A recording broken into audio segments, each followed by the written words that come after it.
Hi everyone, we are now for the second day in Davos for an amazing week, meeting genuine and passionate people, thought leaders and people that are dedicating their life and knowledge to build a more sustainable world.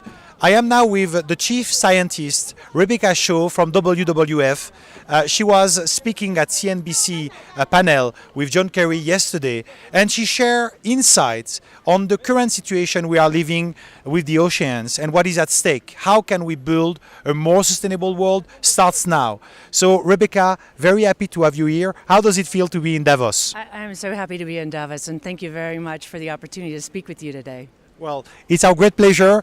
We are sharing this moment with our Horyou community in more than 180 countries. So, Rebecca, what is the current status of the situation with the oceans? And is there something we can do and citizens can do now to change that for something better? Absolutely. The oceans are in a critical state. And I don't want to be depressing at all. What I really want to do is set it straight. It's like having a patient that needs immediate medical care. And you can provide that medical care within the hour, or you can provide it 3 weeks from now. Which one's better? It's better to do it within the hour. We know how to treat the patient can get better, and we need to act, and we need to act now.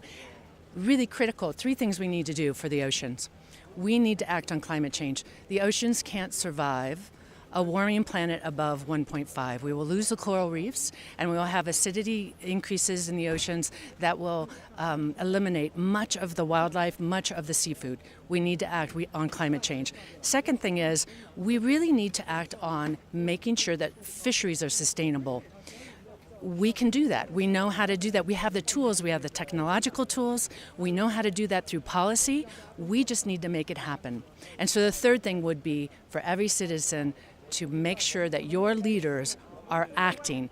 They're providing incentives to the private sector to implement the technologies to save the fisheries, to save the oceans, and they're also implementing the policies on climate change in a systematic way, fast. We know how to do it. We need the political will. And that's why I think Davos and the message of Davos has been all about.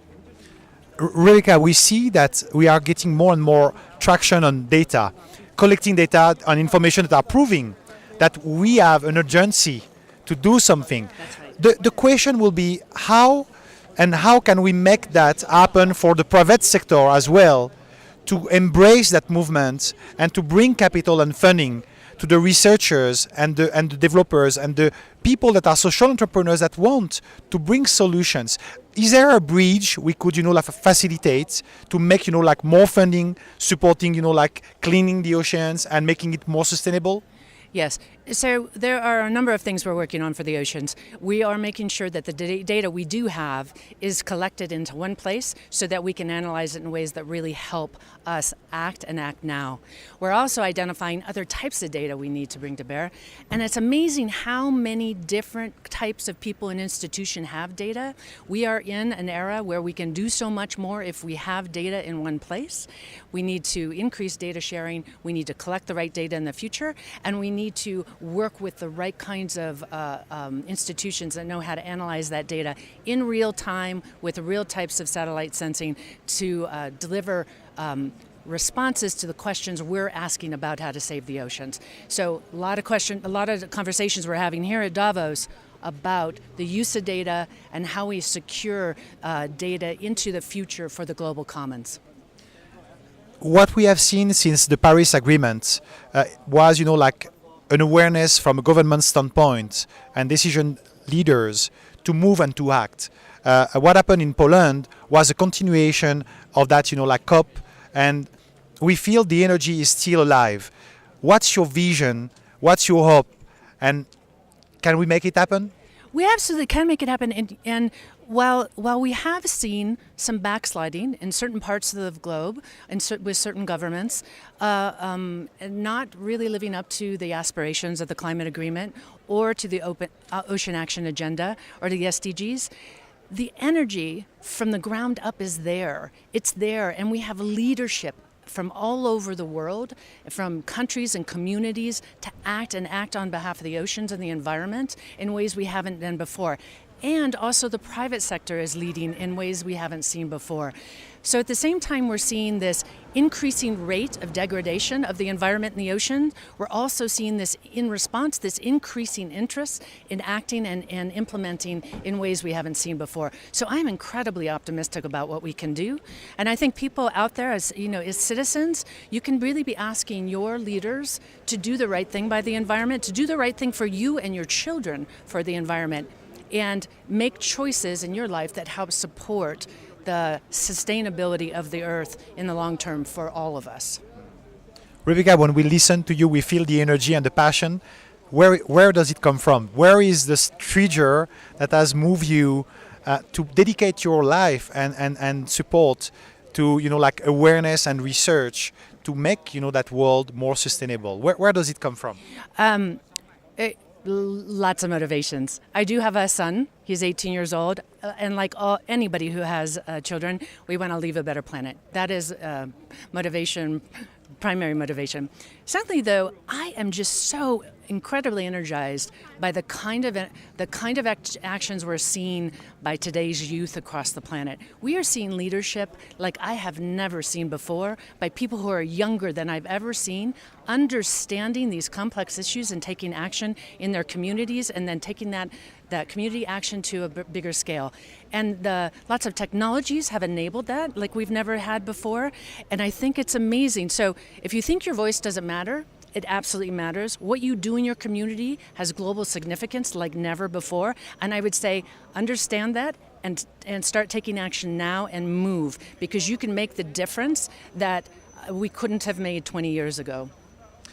We have seen in September 2015 180 nations plus agree on the Sustainable Development Goals and the 2030 Agenda. This is, like we know there is a big gap between the hope and this path that has been defined, and it's amazingly well articulated, and the implementation. We have so much more to do. Yes. What's your message you could share, and what's your conviction on how we can facilitate implementing those goals within the time frame that we have? We have to understand that today, as opposed to a generation ago, action happens in a distributed way. Leadership happens in a distributed way. So we need to be able to harness, we need to be able to take the science and make sure that it is distributed and we're listening to people across the globe, and that we need to make sure that we're iterating with the right kind of information everywhere on the planet so that people can take action and direction and feed that back into a global. We no longer have a world where we can just do global top down. We have a lot of different responses and a lot of different solutions across the Earth's communities. We need to listen, and we need to empower people everywhere to take action. And that's what we're doing in the SDGs, and that's certainly what we're doing in the Paris Climate Agreement. That's what that's all about, and it's certainly what we need to be doing in the New Deal for Nature and People, which was just announced today. Well, amazing. In terms of technology and innovation, we know there is, like a disruptive one that is called blockchain. Yes. And as our audience know, we have launched the first cryptocurrency for social inclusion and social impact, and I would be very happy to share that with you later on. Absolutely. But so what's your take on blockchain? Is blockchain going, to make it through? Can we do something good with it? What's your vision with it? Yeah. So with any technology that we have that comes on anew, it has all the amazing potential for good and all the amazing potential for going the wrong way. We need the right policies and the right governance in place, and then it needs to be applied in the right kind of ways. I talked about an example yesterday where we are partnering with BCG Digital Ventures, we meaning WWF, to develop a solution that uses blockchain as well as many other technologies to make sure that we can trace fish catch from the point of catch, from that very boat, from that very fisherman, all the way to your plate. And all you have to do is take out the QR code with your iPhone, scan it, and it'll tell you everything about where that fish came from, everybody who handled it along the way, and whether it's sustainable or not, and whether you can feel good about it. That's the technology. But to implement the technology, to bring the consumers what they need, we need the right kind of incentives that come from policy and governance. And so these three things come together, and again, we know how to do it. We just have to do it, and we just need that call to action to make it happen. Yes. Rebecca, thank you for this, enlightening and sharing insight. If you had a message to share with citizens of the world that are listening to us now, what will be this very, like intimate, genuine, and personal message you would like to share with them? You know you can make a difference if you act and you act in your local community. You know you can make a difference if you act and you act on social media, and that you keep informed, and that you live your life in the way you want others to live your life, to leave a sustainable planet. So I'd say, why not get started right now doing that? Let's do that. Thank you very much. Thank you, Rebecca. Thank you very Let's much. make the change a reality. Yes. All the best. All the best, Thank everyone. you. Thank you. Thank you very much.